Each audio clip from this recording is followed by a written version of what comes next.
तो चलिए अब हम लोग बास्केटबॉल देख लेते हैं। दोस्तों बास्केटबॉल की बात करें तो इसका इन्वेंशन 1891 में हुआ था जेम्स नाइस्मिथ के द्वारा, स्प्रिंगफील्ड मैसाचुसेट्स। ठंड ज़्यादा पड़ रही थी तो खिलाड़ियों को गर्म रखने के लिए एक इंडोर स्पोर्ट्स चाहिए था। तो उसी हिसाब से आप हाथ में देख सकते हैं, एक बास्केट है, एक बॉल है, और इन्होंने इन्वेंट कर दिया जेम्स नाइस्मिथ में। और इसके फेडरेशन दो आपको यहाँ पे देखने को मिलेंगे, एक है फिबा और एक है एनबीए। ठीक है, डिफरेंस ये है, जो फिबा जो हुआ ये इसका जो हेडक्वार्टर है जिनेवा स्विट्जरलैंड में है और ये न्यूयॉर्क में है। ठीक है, दोनों के रूल्स में थोड़ा बहुत डिफरेंस है, बाकी सब कुछ सेम ही है। मेन अगर फेडरेशन की बात करें तो ये फिबा ही है। ठीक है, तो कोर्ट के डायमेंशन की बात करें तो 28 metre into 15 metre, length wise 28 metre, जैसा कि आप यहाँ देख रखे हैं, और ये जो चौड़ाई है वो 15 मीटर का है। टीम प्लेयर्स की बात करें तो कुल खिलाड़ी ईच टीम में 12 होते हैं, 5 एनी टाइम कोर्ट में होते हैं। ठीक है, और बाकी जो 7 हैं वो रिजर्व में होते हैं, यानी कि बेंच पे होते हैं। प्लेइंग टाइम की बात करें तो 4 क्वार्टर में डिवाइडेड होता है 10 मिनट्स का। ठीक है, और ये फीबा का रूल है, और 4 क्वार्टर्स में 12 मिनट में डिवाइड होता है, ये एनबीए का रूल है। Resting time 1 minute. अक्सर आपको सवाल जो दिखेंगे वो फीबा से दिखेंगे। ठीक है, टर्मिनोलॉजीज की बात करें तो slam dunk, full court press, alley oop, jump shot, play maker, point guard, hoopster, sixth man, free throw, bonus, dribbling, cherry picking, overhead pass, underhand pass, pivoting, ये सभी टर्मिनोलॉजीज बास्केटबॉल के हैं। और आपको बता दें कि सबसे ज्यादा सवाल टर्मिनोलॉजी से ही आते हैं, क्योंकि हमारे यहाँ ये इस खेल का प्रचलन उतना ज्यादा नहीं है जितना कि क्रिकेट है या फिर अन्य स्पोर्ट्स है। तो फिर उतने वैसे खिलाड़ी नहीं हैं जो सवालों के घेरे में ज्यादा आए।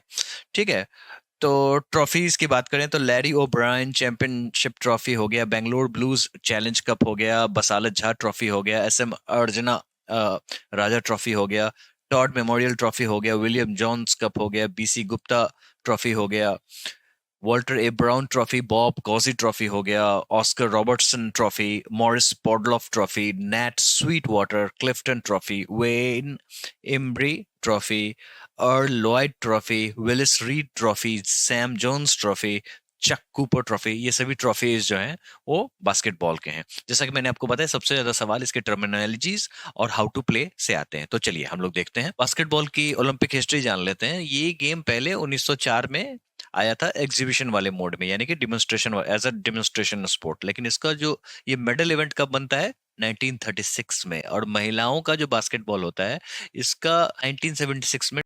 बास्केटबॉल कोर्ट को हम लोगों ने ऑलरेडी देख लिया, 28 मीटर लेंथ और 15 मीटर विड्थ।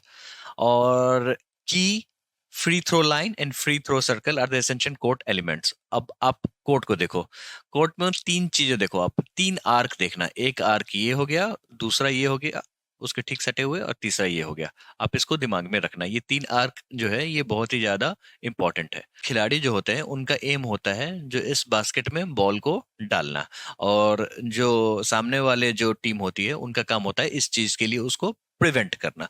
तो दो मोड होते हैं, ऑफेंसिव जिनका काम होता है बास्केटबॉल को बास्केट में डालना, बास्केट को हुप भी कहते हैं। ठीक है, और डिफेंसिव टीम जो होती है उनका काम है इस चीज को होने से रोकना। और 4 क्वार्टर्स में गेम होते हैं, 10 मिनट ईच, जो हमने ऑलरेडी देख लिया है। स्कोरिंग सिस्टम की बात करें तो 3 point shot, 2 point shot, 1 point shot, एक एक करके देखते हैं। देखो, ये जो लाइन है ना इसको 3 पॉइंट लाइन कहते हैं। तो कोई भी खिलाड़ी अगर बॉल यहां से फेंकता है, ठीक है, और ये बास्केट में चला जाता है, हुप में चला जाता है, तो can easily gather 3 point. 2 point shot की बात करें तो inside the 3 point arc worth 2 points. अब इस आर्क में से कहीं भी अगर वो बॉल को हुप में यानी कि बास्केट में डालता है तो 2 पॉइंट वो स्कोर कर पाएगा। ठीक है, 1 पॉइंट शॉट किया, free throw worth 1 point each. ये जो लाइन है ये फ्री थ्रो लाइन है, आप यहाँ पे देख सकते हैं, ये फ्री थ्रो लाइन यहाँ पे खड़ा होके अनअपोज्ड वे में वो फेंकेगा, और बॉल अगर बास्केट में चली जाती है तो 1 पॉइंट मिल जाएगा। बास्केटबॉल के कुछ वायलेशंस भी होते हैं, डबल ड्रिबल। देखो दोस्तों, बास्केटबॉल जब भी खेलते हैं ना तो बॉल को लेके जो मूवमेंट होती है व्यक्ति का वो इस प्रकार का होता है, जो बॉल को टप्पा खिलाते हुए आगे बढ़ना है, बॉल को ड्रिबलिंग करते हुए। जैसे बॉल है तो ये नीचे आएगा ऊपर जाएगा, इसको ड्रिबलिंग कहते हैं। ठीक है, आप बॉल को होल्ड करके नहीं मूव कर सकते। ठीक है, तो इसको इस चीज को ड्रिबलिंग कहते हैं। ड्रिबलिंग का मतलब ये हुआ जो कोई भी व्यक्ति है वो बॉल को इस तरीके से up down up down up down करते हुए ले जाएगा, ठीक है, इसको ड्रिबलिंग कहते हैं। और यही होना चाहिए मूवमेंट का, bouncing the ball with both hands और touching it twice before the bounce, ये है डबल ड्रिबल, यानी कि एक तरीके का वायलेशन। जब आप क्या कर रहे हो, एक हाथ के साथ आप दूसरा हाथ भी लगा दे रहे हो, ठीक है, और कभी कभी क्या होता है ना, जो आप इसको दोबारा टच कर देते हो जब जब बाउंस हो उससे पहले ही, तो ये डबल ड्रिबल का वायलेशन है। दूसरा है travelling violation, running with the ball without dribbling, आप ड्रिबलिंग कर नहीं रहे हो, बॉल को लेकर दौड़ रहे हो, तो ये भी वायलेशन है। Backcourt violation, crossing into the mid line और going back to the defending team's half, ये जो आप देख रहे हो दो हाफ है, ठीक है, आप इसको अगर क्रॉस कर जाते हो, ठीक है, तब जाके बैककॉर्ड वायलेशन होता है। गोल टेंडिंग वायलेशन ये हुआ जो ब्लॉकिंग और touching the ball in a downward trajectory, मान लो किसी खिलाड़ी ने यहाँ से बॉल फेंका और बॉल यहाँ पे जा रही है, यहाँ पे कोई खिलाड़ी खड़ा है और वो यहाँ पे हाथ लगा दे रहा है जो भाई नहीं भाई, नहीं होने देंगे तुम्हारा स्कोर, तो इसको इसको एक तरीके का वायलेशन माना जाता है और इसको गोल टेंडिंग वायलेशन कहते हैं, ठीक है। उसके बाद कुछ और चीज देख लेते हैं। शॉट क्लॉक क्या होता है, team have 24 seconds to attempt a valid field goal once in possession, जब आपके पास बॉल होगी तो 24 सेकंड्स होगा जब आप इसको बास्केट में डाल दो। Failure results in turning over the position to the opposing team, अगर आप नहीं कर पाते हैं तो फिर दूसरे टीम को चांस मिल जाता है। नंबर ऑफ प्लेयर्स की बात करें तो जैसा कि हम लोगों ने देखा 12 प्लेयर होते हैं, 5 in the court, any time, बाकी बाहर, ठीक है। पोजीशंस की बात करें तो आप यहाँ पे इमेज में देख सकते हो, point guard, shooting guard, small forward, power forward and centre यहाँ पे दिया हुआ है, ठीक है। और यही मेन पोजीशन होते हैं खिलाड़ियों के, ठीक है। और आगे अब हम लोग टर्मिनोलॉजीज को देखेंगे। बास्केटबॉल टर्मिनोलॉजीज की बात करें तो एक पोजीशन, एक होता है स्लैम डंक। स्लैम डंक का मतलब ये होता है जब प्लेयर जंप करता है और ये मान लो बास्केट है, ठीक है, अगर ये कूद के सीधे अगर इसमें डाल दे बॉल तो इसको स्लैम डंक कहते हैं। A player jumping and scoring by putting the ball directly through the hoop with one और बोथ हैंड्स, ठीक है। हूप का मतलब बास्केट ऑलरेडी बता दिया। एली ऊप, अ play where a player throws the ball near the basket only to be jumped by a teammate who catches it in mid-air and scores in a seamless motion। आपने ball फेंका, दूसरे वाले ने catch किया और हवा में ही चलते हुए वो बास्केट में बॉल डाल देता है, इसको कहते हैं एली ऊप। और अक्सर सवालों में दिखता है एली ऊप टर्मिनोलॉजी किस खेल से संबंधित है, तो इसका सही उत्तर होगा basketball. Jump shot, a shot taken while jumping while releasing the ball at the top of the jump, जब आप जंप लेते हो और जब आप एकदम टॉप हाइट पे हो तब आप बॉल को जो रिलीज करते हो ना, ठीक है, उसको जंप शॉट कहते हैं।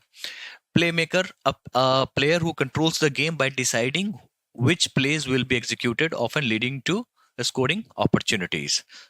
उसके बाद आता है पॉइंट गार्ड, जैसा कि हम लोगों ने इमेज में यहाँ देखा, यहाँ पे पॉइंट गार्ड जो है, ठीक है, ये एक तरीके का प्लेयर पोजीशन है। A player typically responsible for directing plays and handling the ball during the offensive play, ठीक है। हुपस्टर की बात कहते हैं, ये एक स्लैंग है या फिर इनफॉर्मल टर्म है, बास्केटबॉल खेलते हैं उसको हुपस्टर कहते हैं। सिक्स्थ मैन, जो पांच, आपको जैसा पता है जो पांच खिलाड़ी एनी टाइम फील्ड में होते हैं, जो छठा जो होता है ना वो बहुत ही ज्यादा इन एंड आउट करता रहता है, ठीक है, आता है और जाता है, आता है जाता है, ठीक है, और बहुत ही एक्टिव होता है, इसीलिए इसको सिक्स्थ मैन कहते हैं। फ्री थ्रो, जो भी शॉट यहाँ से लिया जाता है ना, आप जैसे इमेज में देख रहे हो ये पोजीशन है फ्री थ्रो का। जब भी कोई फाउल होता है, मतलब किसी प्रकार का, जैसे मान लो बॉल टच हो गया या फिर एनी काइंड ऑफ फाउल जो हम लोगों ने वायलेशन में देखा था, ठीक है, तो फ्री थ्रो मिलता है, उसकी बात हो रही है। A shot taken from the free throw line as a result of certain fouls, it's it is unopposed. Bonus की बात करते हैं, refers to being in a situation where fouls committed by one team result in free throws for opposing team due to excessive exceeding foul limit। जब foul limit को exceed हो जाता है, ठीक है, तब बोनस मिलता है।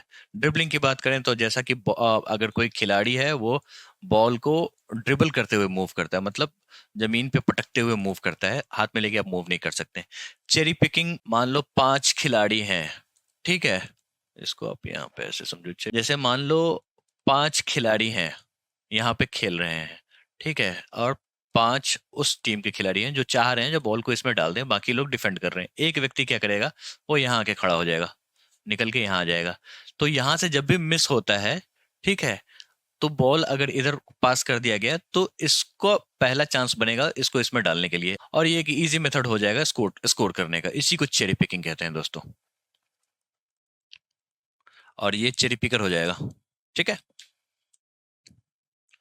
Overhead pass, throwing ball overhead with two hands from chest area, often used to pass over the defenders। जैसा कि बॉल फेंकते हैं, ठीक है, ऐसे हाथ उठा के अगर जो बॉल फेंका जाता है उसी को कहते हैं अंडरहैंड पास। नीचे से फेंकते हैं। Ball passing using an underhand motion, often used when closely guarded. चारों तरफ से खिलाड़ी रहें तब ये ऐसा अटेम्प्ट किया जाता है। Pivoting is when a player stands still and steps with one foot. ये कब होता है? जैसे मान लो आप बॉल ड्रिबल करते हुए जा रहे हो, जब आप ड्रिबल को रोकोगे तो आप मात्र 2 स्टेप ही आगे ले सकते हो। ठीक है, तो अब आप एक पाँव को टिका के डायरेक्शन जो चेंज करते हो ना, उसको पिवटिंग कहते हैं। जैसे फॉर एग्जांपल आप यहाँ हो, ये आपके दोनों पाँव हैं, आपके हाथों में बॉल है, और आप क्या कर रहे हो, ड्रिबल करते करते रुक गए। ठीक है, और इस पाँव को आप सीधे उठा के यहाँ रख दिया। ठीक है, तब आपकी जो पोजीशन है ये बैकवर्ड पोजीशन हो जाएगी, और इसी को पिवटिंग कहते हैं, विच इज एक्चुअली अलाउड। ठीक है, तो चलिए अब देखते हैं सवाल कैसे होते हैं बास्केटबॉल से related. Pivoting is related to which of the following sports? The right answer is basketball। अभी पढ़ा, अभी सवाल आ गया। ठीक है।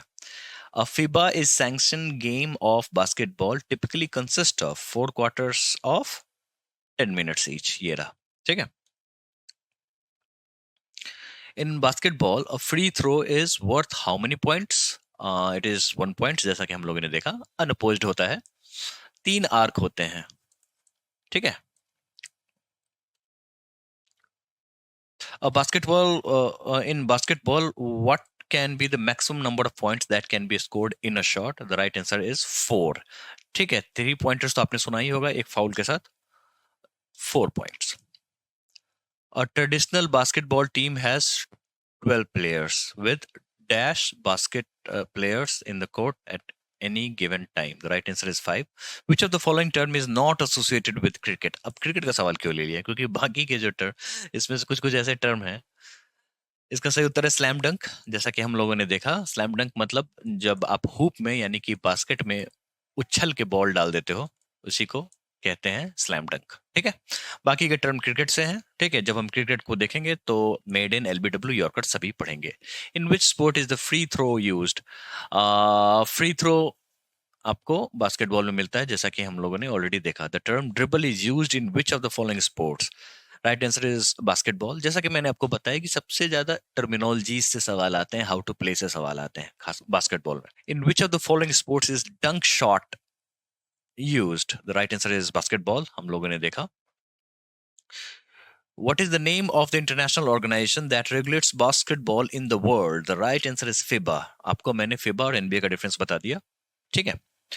Which term, the term cherry picking is used in which sport? The right answer is basketball। हम लोगों ने ऑलरेडी टर्मिनोलॉजीज के दौरान इस टर्म को अच्छे से देखा है। ठीक है दोस्तों, तो इस तरीके के सवाल बास्केटबॉल से आते हैं, और अब हम लोग नेक्स्ट स्पोर्ट्स पे मूव करेंगे।